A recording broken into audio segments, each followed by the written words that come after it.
So, hi, I'm Lynne Emerson. I'm Renee LeVerrier. It's Tommy's birthday. We did have to say that. It is Tommy's birthday. So, we're also known as Dames with Dames. And we're here today to talk to you about emergency preparedness with service dogs.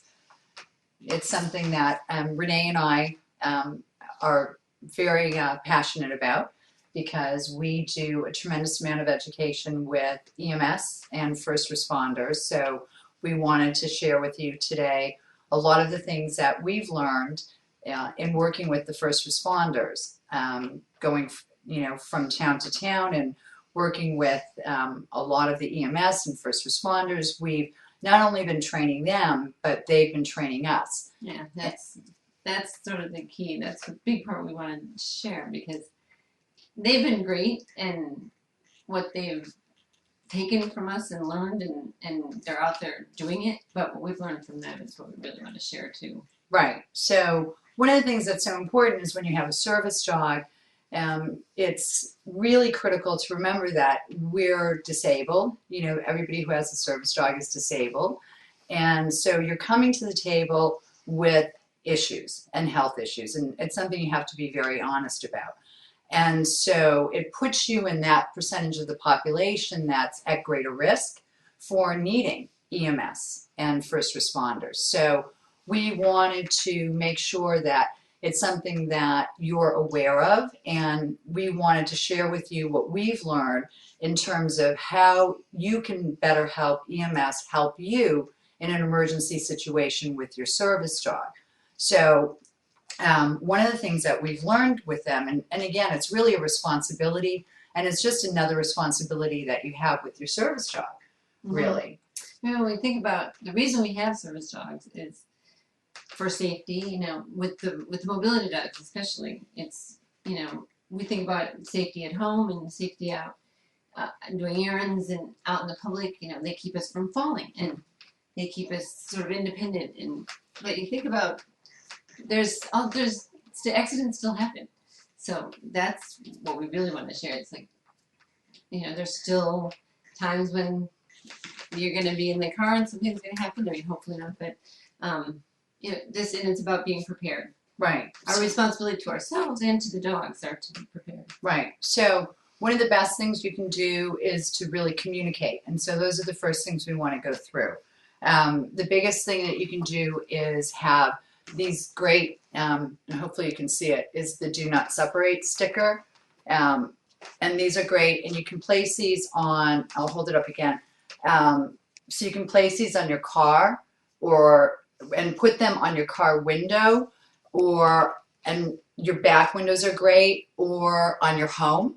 And the reason on your car you want to put them on your windows is, God forbid, if you're rear-ended, your bumper is the first thing that's going to go, but hopefully your car windows will stay intact. And have them on your home. It was something that we thought of, and we hadn't thought of until we started doing the training with first responders, is just like you have stickers on your house for your kids or your pets, but having that on your home to alert them that there's a service dog inside is just another thing that you can do.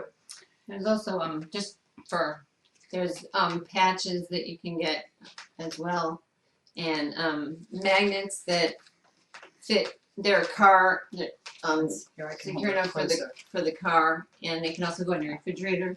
So it's a way of communicating to the first responder. You know, there's something extra here. You've got to pay attention to the service dog and to keeping these people, the handler with the service dog. Right. The other thing that's important for communication is what we found, and we were actually a little surprised to hear about this one ourselves, is called the File of Life. And hopefully you can get a good shot of this. And this is the large size one that goes on your refrigerator.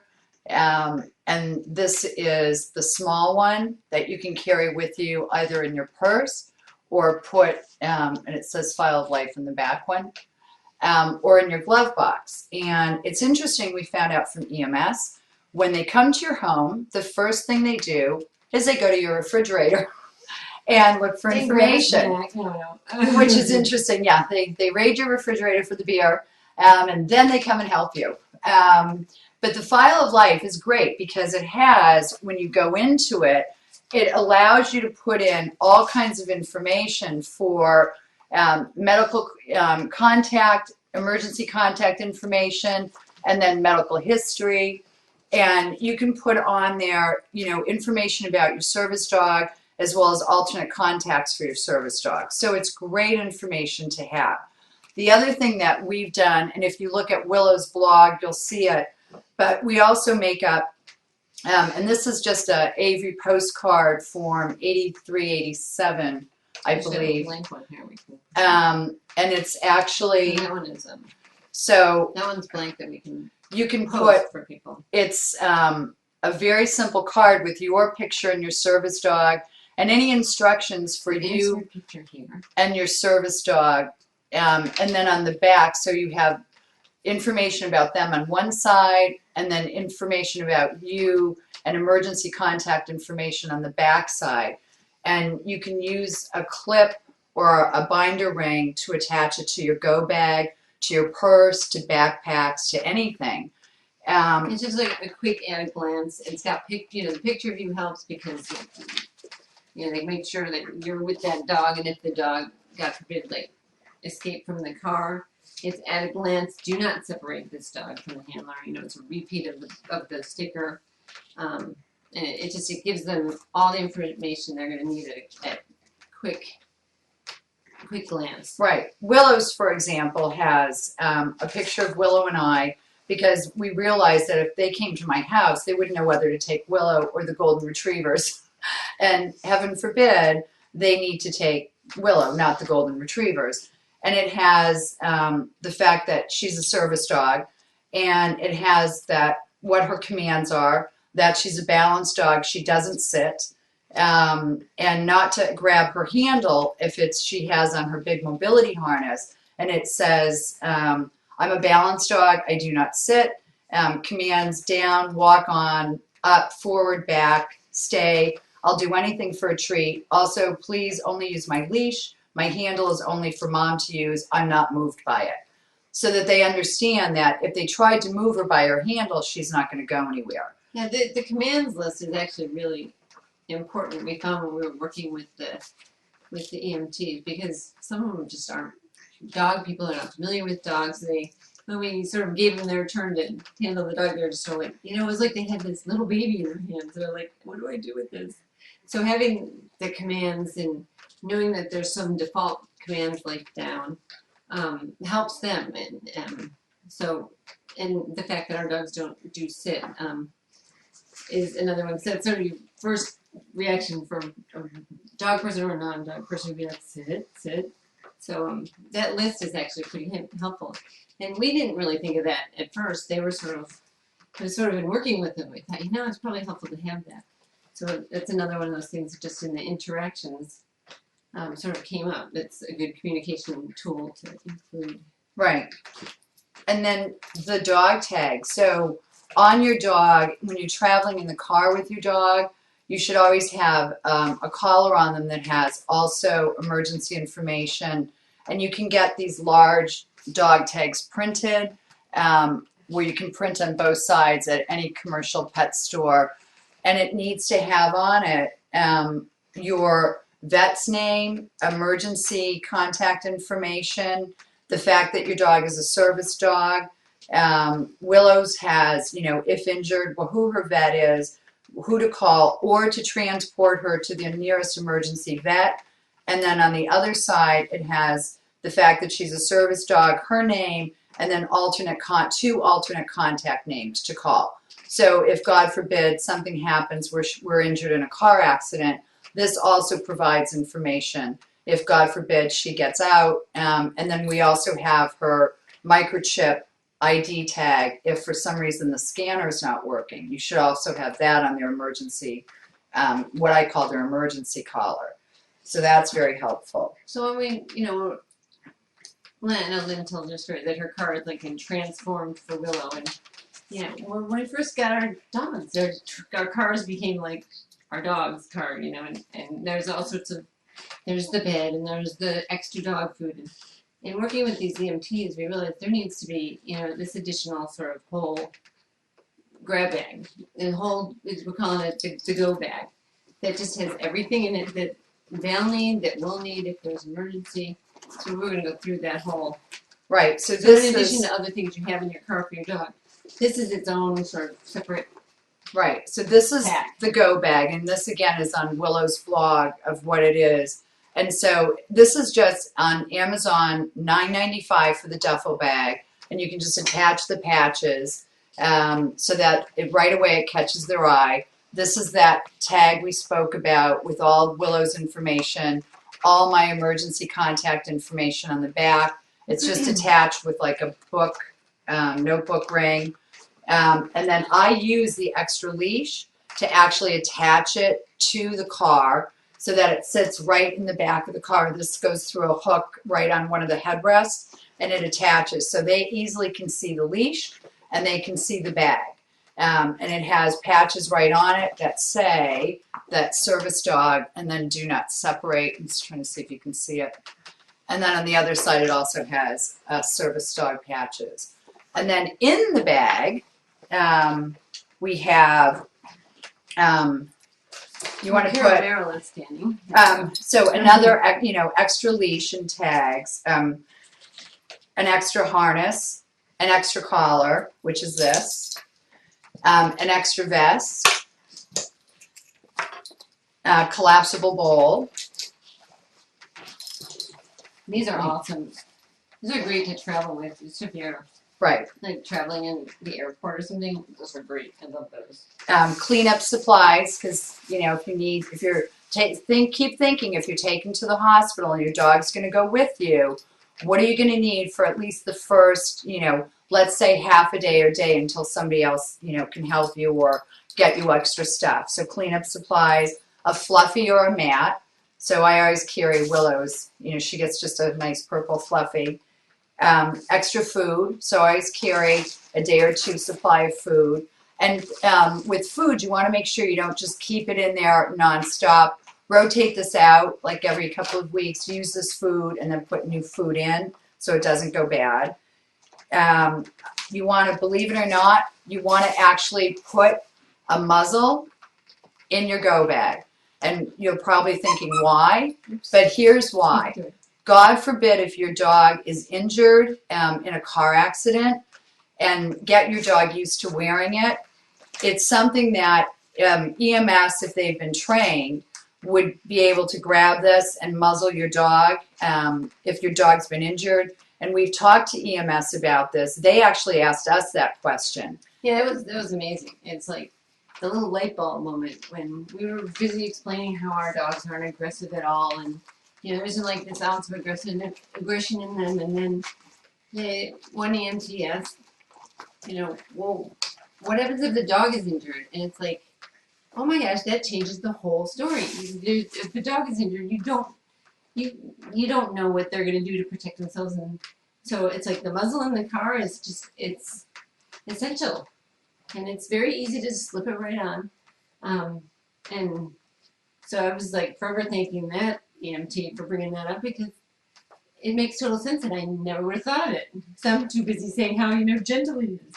Right. And and an injured dog, you don't know, so you want to have that in there. Oops, squeaky toy. And get right. If they have a favorite toy, but this is Willow's favorite toy, so that goes in there. And then any extra meds. So if you need any emergency medication that you would need, it's a good idea to keep that in there. And if that is applicable, put those kinds of patches on your go bag if that's something you would need in an emergency. And it's important to have one of these go bags in your car and one of them right when you come into your home. So if EMS were to respond to your home, there's one of them just as they walk in the door. So they see it, they know. If you're alert, you can tell them to just grab it and go. If you're not alert, it should be, instructions should be also on your refrigerator to grab that.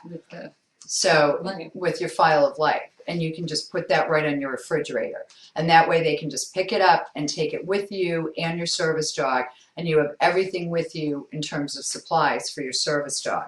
It just makes everybody's life much easier.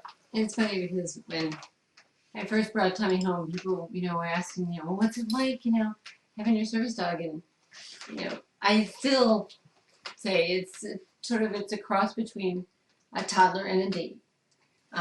Because you always have them with you and it's wonderful, but you have to have that diaper bag for slobber and, clean up. And this is just an extension of that, so you have to have that diaper bag for the toddler. Just out of responsibility, but also just, it's a way of communicating to the EMTs all that information as well. So right, and it does make their life easier because they really do want to do the best they can to help. And all the EMTs and firefighters we've worked with have been just fantastic. We do a demo with them in terms of loading the dogs into the ambulance. We show them how to secure the dogs properly in the ambulance, and they've been absolutely wonderful. So anything we can do to help them help us, we think is incredibly important. Mm-hmm. And it's just going to make you safer as well. So it's really important, we feel. It's funny how this started was with a phone call from the police station in a town nearby, and they had a service dog, and they didn't know, what was supposed to happen. There was this whole sort of confusion about the service dog at the hotel, and what happened is we ended up going. Lynne started and went and talked to the officer, and from there we ended up speaking in front of the whole county's chief of police meeting. There's a lot of brass in that room. And, yeah, that's all Renee focused on. But and they all listened to us. We were there with like the governor, for a woman that was running for governor. We got to speak first, and from there, it's like the police departments and the fire departments all around have been like, wow, very interested in in learning more about this. So it's great that we have this opportunity to share it with them and have their input in keeping us safe too. Right. There's also, we should tell you, and you should check with all of your states. In Massachusetts, we're very fortunate. We have what's called the Mass Disability Form, where you can fill out that you're disabled, and then you file it with your town's dispatcher for 911. It goes into the system, and when you dial 911, it comes up. And on that form, you can even indicate what your disability is, some of your other issues, and you can indicate that you have a service dog as well. It works only when you're calling from your landline into 911, and it goes through that 911 dispatching system. Not all states have this. I just found out, speaking to someone from California, that they did not have it available in her area. But it's important to check with your state to see if you have that, because that's also a great tool to have. We're very fortunate here in Massachusetts, we do have that. So check with your state to see if you have that or something like that that you can file with your local dispatch office, so that if you do call 911 from your home, that information will come up as well, because that's just yet another tool. There's something we didn't put in the go bag. Another handy thing to have in your go bag is a big sort of carabiner clip or giant D-ring. It's like the top of the the harness. vest harness. It's a way to secure the dog in the ambulance. Right. So this. So you can take the clip, and secure the dog.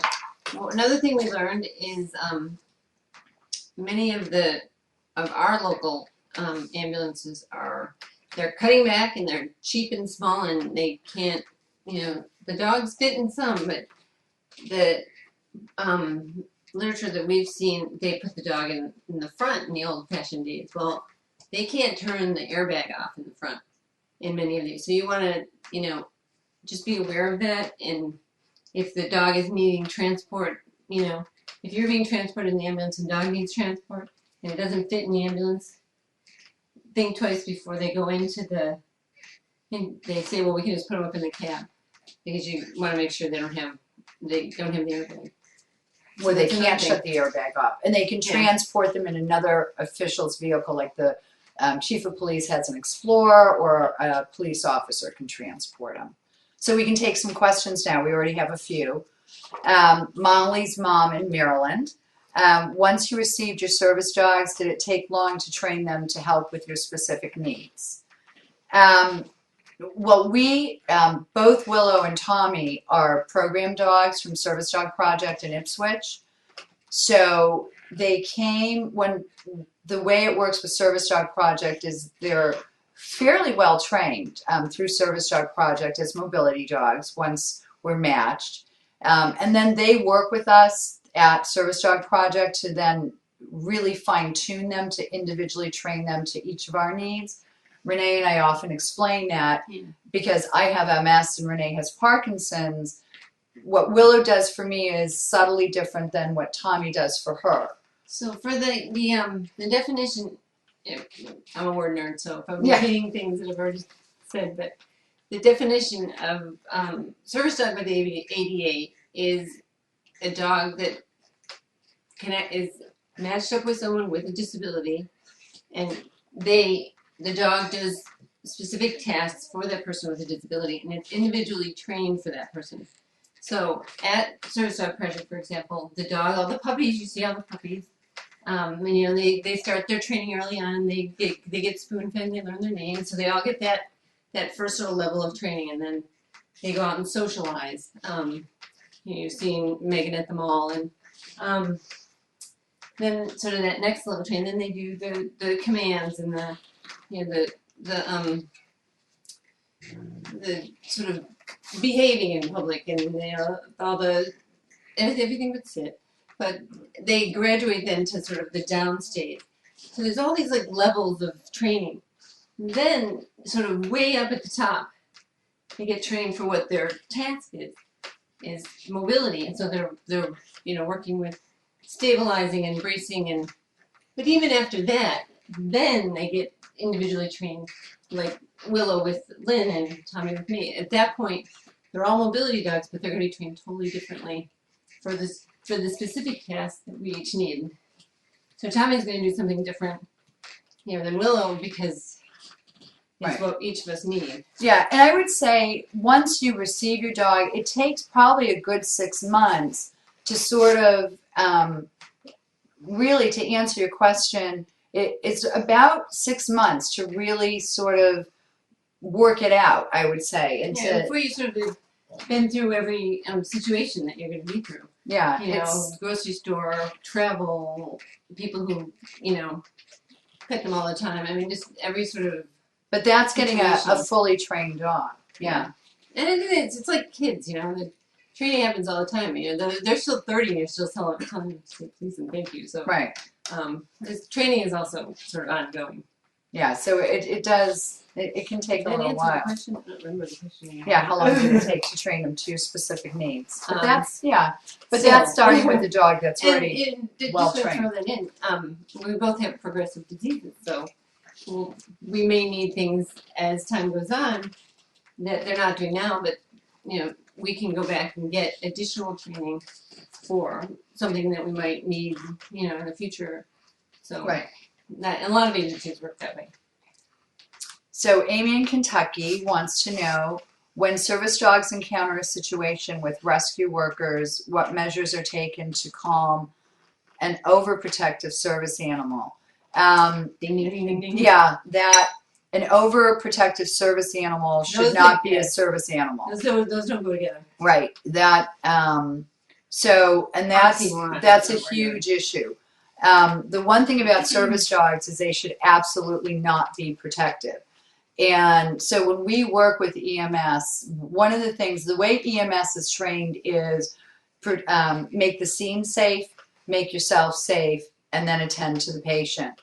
So, and we explain to them that if they encounter a scene and the dog is barking, growling, acting protective, if the patient is awake, they need to ask the patient to get the dog under control. If they cannot get the dog under control, then they need to ask them to remove the dog from the situation, because it is a matter of making themselves and the scene safe.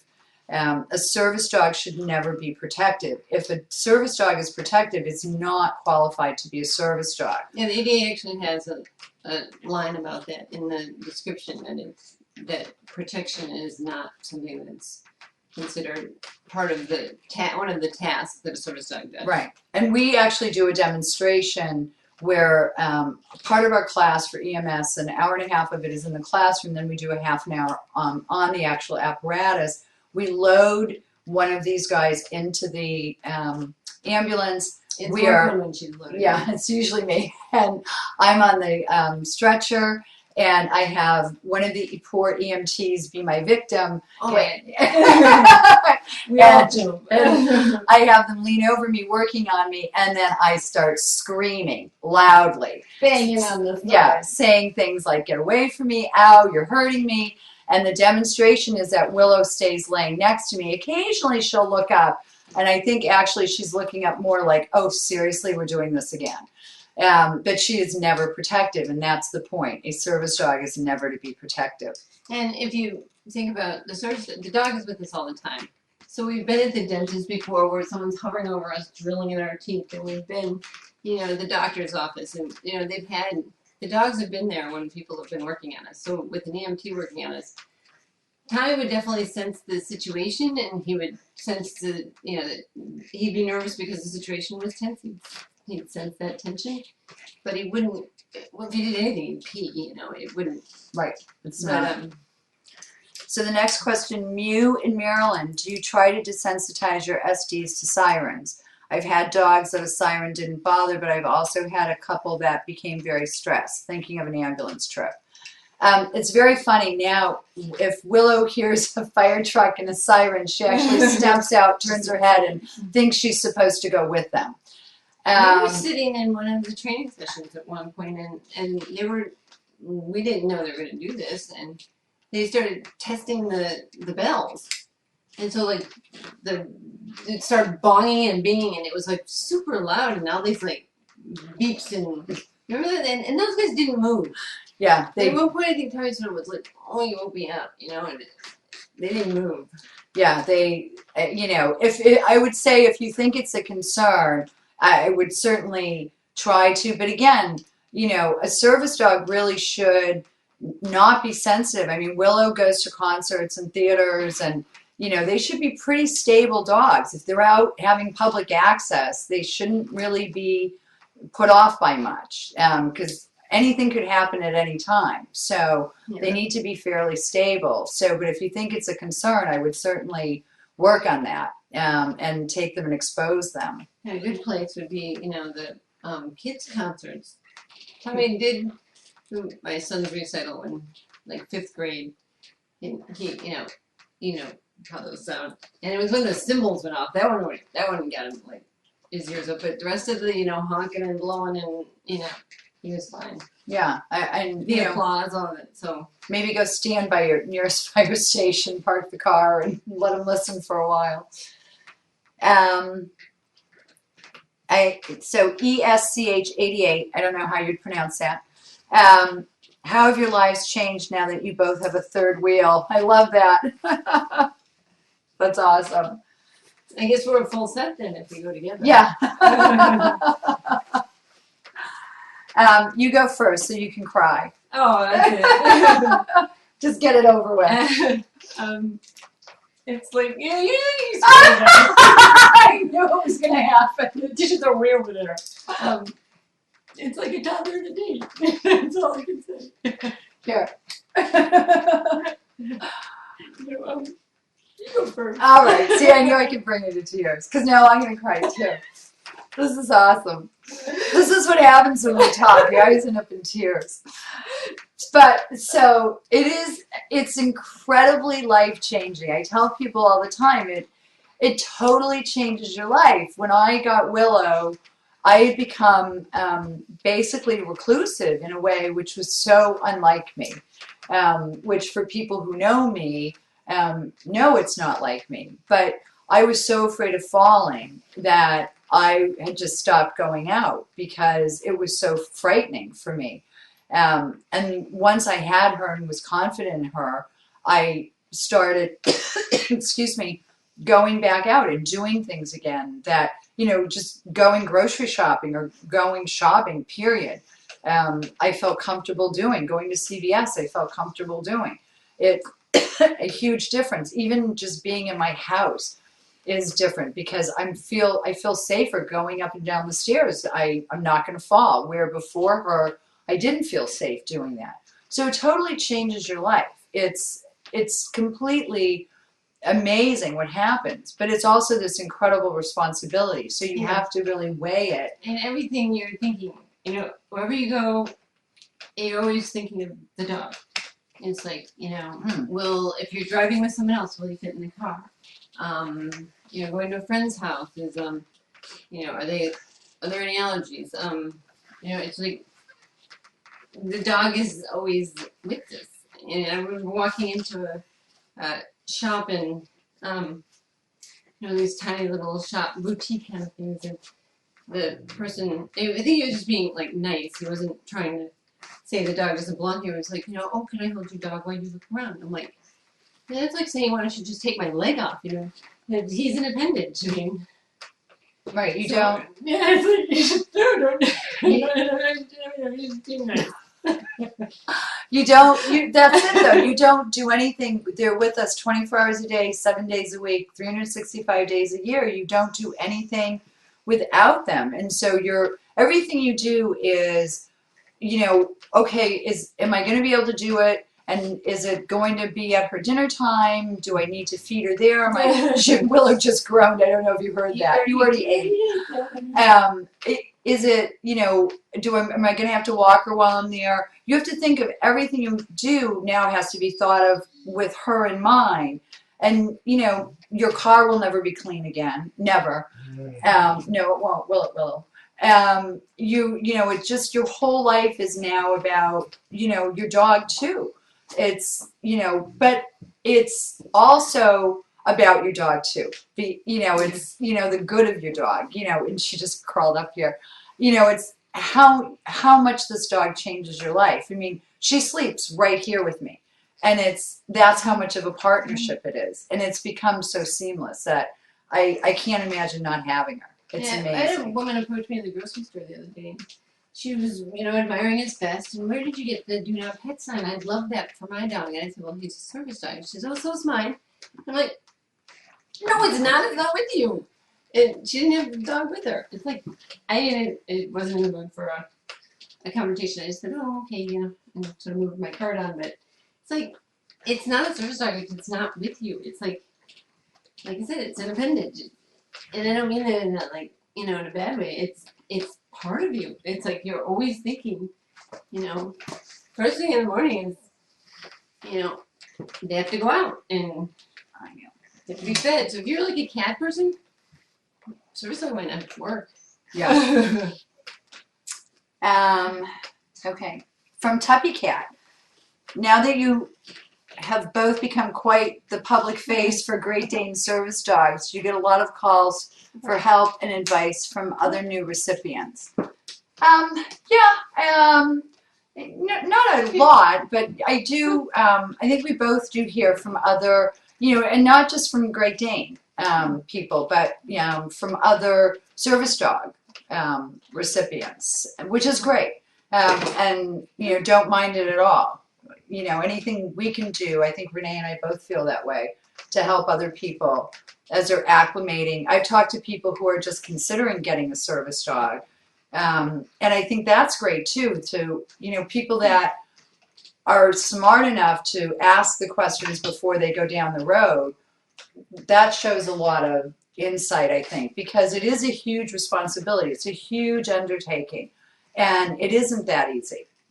You know, it's not, and it's not for everybody. I will say that, because your life, you know, you don't just go to the grocery store anymore. You don't just do anything anymore. I never finish my grocery list. Right. So you really do. People stopping you, and you know, and it's usually very positive, but you know, I never get my grocery list finished. Right. So it's, you know, I don't mind at all talking to anybody. Yeah, I don't know. Let's see. So from Karka, while out in public, are there ever times when you can let people interact with the dogs, or might it just confuse the dogs? The key to this one is the command comes from us. So if someone says, you know, oh, can I pet your dog? As they're leaning forward, I step him back. Because it's not, I'm not just going to say, okay, and that command, comes from the person approaching the dog. We're their handlers. They're waiting for us to give them a command and to talk to them and tell them what's up.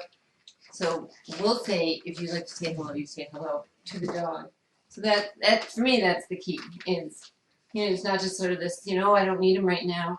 I'm feeling pretty stable. Go ahead. It's like, no, I need to talk to the dog and let him know what's going on. And then, yes, you can say hello.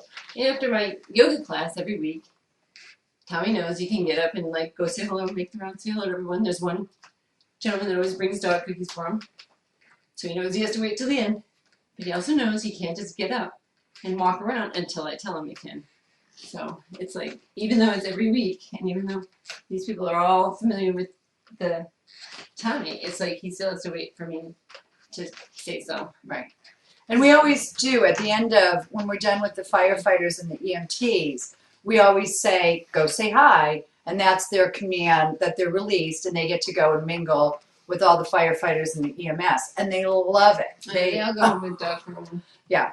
I mean, now, when Willow sees a guy in a firefighter uniform, she thinks that's like, high time. She doesn't know, doesn't matter if she sees him in the grocery store, she thinks she needs to go say hi. It's very funny. But that's exactly it. It's the command. If I say, go say hi, she'll step forward to be petted. And it's interesting because she'll actually let them pet her for a couple seconds, and then she'll actually step back. And that's sort of important when, when you're in an emergency situation, assuming you're still lucid and, that part of the calming for the dog is going to be the voice. Tommy will sense that there's tension, but if he's next to me in the ambulance, shivering, I'm going to just use my voice and tell him what's going on. And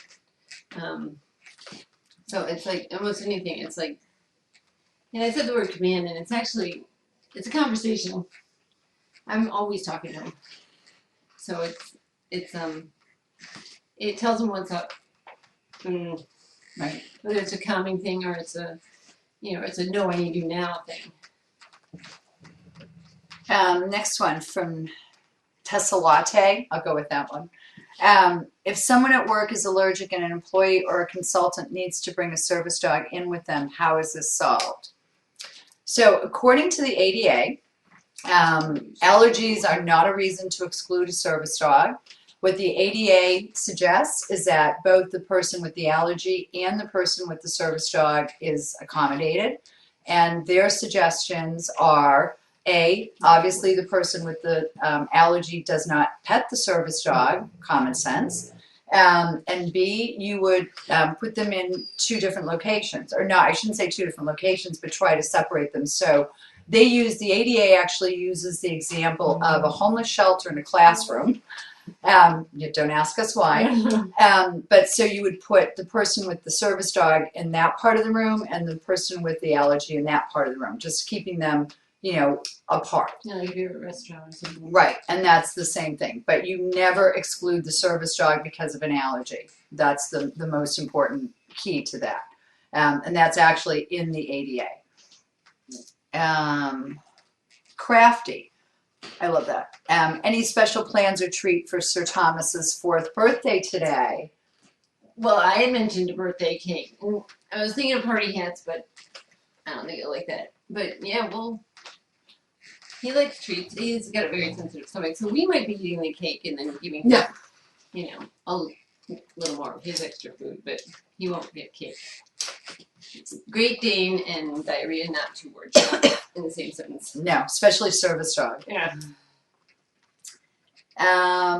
Amy, do you know if service dogs are allowed in service rescue vehicles in all 50 states? They absolutely should be, because emergency response vehicles are considered public. Oh, shoot, Willow just spilled this. And so they that is considered public access. And so they absolutely need to be allowed. And that's one of the reasons that they are allowed, is because emergency vehicles are considered public, and under the ADA, anything that is public is public access, and so they absolutely are allowed. Safford, do you and or anyone who calls for EMS or first responders tell the dispatcher that you have a service dog to begin the communication? You absolutely should. I mean, if for any other reason might need to bring another vehicle to transport the dog if it doesn't fit in the ambulance. Right, and part of this, what we call the SOG, that when we train, that goes out to the different fire departments that they've put in place. Part of their procedure is when they're calling ahead to the hospital, if they're transporting a patient with a service dog, is to call ahead to the hospital and let them know as when they're calling ahead saying that they're bringing this patient. Part of their communication is that they're also bringing a service dog with them.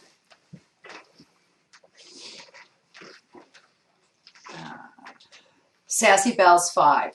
When I had a dog 10 years ago, I had a difficult time finding reflective gear for night walks. Do you have reflective info card, vests, leashes, etc. for Willow and Sir Thomas? Actually, the patches on Willow's mobility harness are reflective. Mm-hmm. All of her patches and the stickers and everything come from Creative Clam. They may have some. I don't know about vests or anything. Active dog probably has them. Yeah. We had a spill, sorry. But we're prepared. Yes, we are prepared. Jody from Maryland, is there standard training for EMTs across the country regarding dealing with service dogs? No. We've launched one here in the state. We're working on it. New York State actually has a state mandated SOG, as they call it, which is great. So New York State has state mandated. I'm not sure which other states already have that in place. We need to look into that, but New York State does. We're hoping to get it state mandated in Massachusetts, which would be great. By the time we're done, all the towns will be trained, so why not? And then we'll have to come to Washington. Yeah, and Renee's going to be starting in Washington State. And we'll, just keep continuing. Hopefully, we'd like to train some trainers to get it done elsewhere. But it is a professional development class. There's a lot of work that goes into it. And they get the credits for it. And right. So, yeah, and it's state approved. So right, they get continuing ed for it. So hopefully we'll get more of it done across the country. Willow and I were just in Chicago and we did a group out there. So it was awesome. Let's see. TX Elements. Is there one more important change that you would like to see brought to the world's attention about service dogs? Frauds. Oh, yeah, I was going to say fraud. Service dog fraud is a huge one. Yeah. Sorry, though. Definitely. That's a huge issue. It's going to take a lot to combat it. It needs to be combated on a lot of different sides. And what really hit home for me is, the fraud thing is disturbing enough as it is, but working with these EMTs and just seeing, what they do, what their jobs are, and they let them put their lives on the line. And if there's a fake service dog, like with an EMT, and that dog isn't, is aggressive, and that's so wrong. I mean, it's so much more wrong than just trying to get on a plane, which is bad enough, but to fake your service dog and then an EMT has to come in and they're already risking that. Yeah, that was really bad. So yes, I would say fraud. Yeah. Bobby 212, your shirts are adorable. Did one of you design them? Where can we get one? Oh, well, that would be Renee. Renee's the artist. Renee's like the artist, the word nerd, the creative brains. It's modeled after Walter's puppy picture. Yes, it's on our brochures. It's actually going to be the graphics on our website, which is, it's sort of up. It's not live, but at least we got a homepage up. We do have a few t-shirts left. We make them, and anything that we get from them, we send right back to. We donate the profits from any kind of service dog yeah, agency. It's on our brochure. Yeah. Renee's the creative part of the whole thing. It's amazing. I'm not real organized though. She's very organized. Sometimes. Buddy. From Dawn, when placing a service dog into a house with children, what training do the kids and dog have? That's hard that's not something really we can answer. It would depend on the dog and the kids, and it would, probably depend on the program you got the dog from. I'm thinking that wouldn't wait until the dog is, placed in the home. I'm thinking that would start well before the matching happens. That is this dog a good match for kids? So that's going to start, early on in the training if it's an agency trained dog. Right. Yeah, that's something. So it's not just like, oh, we have one of those kids. They're gonna be thinking about that way ahead of time. Yeah, you'd really want to talk to whatever agency you're working with. Of course, on the flip side of that, it took about, a month before Tommy would even approach my husband, so he had to, put chicken bits, on the edge of the desk and then slowly put them a little closer on his lap, and then he could actually hand it to him, and now he's like, the cat's meow. He's discerning. Any more questions? I don't see any more for now. So any more questions? Type them in. Come on. How about, yes, so people say happy birthday. Come on. How about good boy? Willow, you want to come up? Wake up. Come up in camera so people can see you. Good boy. Willow, come here. There you go. There you go. There's my boy. Oh, there you go. Okay. So there. There you go. So There's the birthday boy. Oh, yeah. Yeah. There's the Oh, birthday does that make you happy? Okay. Go lay down. Okay, buddy. Okay, Tommy, go Well, ahead. go on. Any other? Tommy? From Four Wheel Girl, would you be willing to come out and educate Waltham Police, Fire, and EMTs? Oh, absolutely. And we have blanket OEMS numbers, so they get 2 credit hours, the fire department, all the way through paramedic 2 level. So we have a blanket approval number, so they get 2 credit hours of continuing ed. So absolutely. It's funny because the classes they're sort of mixed, and I think when we show up, and a couple of them are sort of like, yeah, I gotta take this class, and most of them are, enthusiastic to start, but by the time we're done, they're like asking questions, and they're like, wow, what about, and, they can't wait to get down into the ambulance and see how the dog's gonna, react and get in there. So it's actually, we'd love to. Yeah, we absolutely would love to do it. Them. Yeah, if you have a contact at Waltham, or you're in Waltham, yeah, absolutely reach out to us and we'll definitely come and do it.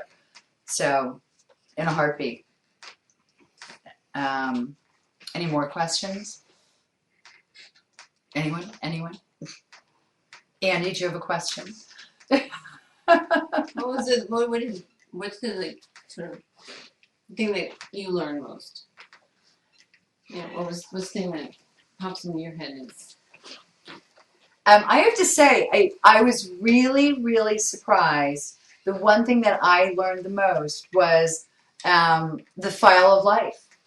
This cracked me up when they ever, pulled the file of life out and said to us, hey, have you guys seen this? It was funny because we've already done, I don't know how many trainings, and this is universal. Right. They all have it. And when they ever said, oh, we go right to your refrigerator and look for this, Renee and I both were like, what? Yeah, so. You go to our refrigerator? Why would you go to our refrigerator? But it's universal. That's what they're trained to do. So there's actually, you can look up file of life, .org or something, and they have all the information that you can get. Right. And this is, so you can get this from, in your towns, you can go to your local senior centers will always have these. Don't be afraid to walk in there if you're not old. Or your local fire departments will have these. So this is something you can easily get in town. Oh, we have another question. Oriole Betty on Cape Cod. Ivy was not allowed in the ambulance when I had to be transported to the ER. Ambulance was too small. Can you educate here on Cape Cod? Absolutely. Only in the summer. No, I'm kidding. Yeah, I was going to say not in the summer when you can't get across that bridge down there. That's ridiculous. You will go in an ambulance. Yeah. So I think that's pretty much it. We've covered everything. And And it's, if we learn anything else from trainings, we'll put that on our website. yeah, it's everything, all the information is on Willow's blog as far as the go bag, and we have pictures of how it's attached in the car and everything. And everybody pretty much knows how to get in touch with Renee and I. If you have any other questions, we're happy to answer them. And if anybody has a local fire department that they want us to go out and train that we haven't trained, we're happy to do that as well. I have another. Well, okay, all right. Oh, another you know, it's not an issue, but when you get into it, you take the dogs are allowed in the hospital. However, there aren't always places to take the dog for relief. They don't, especially this winter in Boston. Oh, that's right. I did run into that. There was nowhere to go, and so one thing we'd love to do in our spare time, James would would like to, alert hospitals to have a relief area. If they're plowing, just plow that little extra spot so the dog has somewhere to go. They're allowed in the hospitals, but if you can't find anywhere to walk the dog or let the dog out, right? Because that did happen there's no to point, and you can't, then you can't take them. It prevented me from a lot from being admitted, and so I had to go back and forth to the hospital for IV medications every 8 hours over a couple of days, which was not fun. I'm sure it's just an awareness thing. Like, they're not thinking, oh, there's nowhere for them to be, but we're always thinking that because Right. there are appendage. So, but yeah. So again, thanks for joining us. We had a great time. And happy birthday, Tommy. And happy birthday, Tommy! Yay, Tommy! Boy, how are we even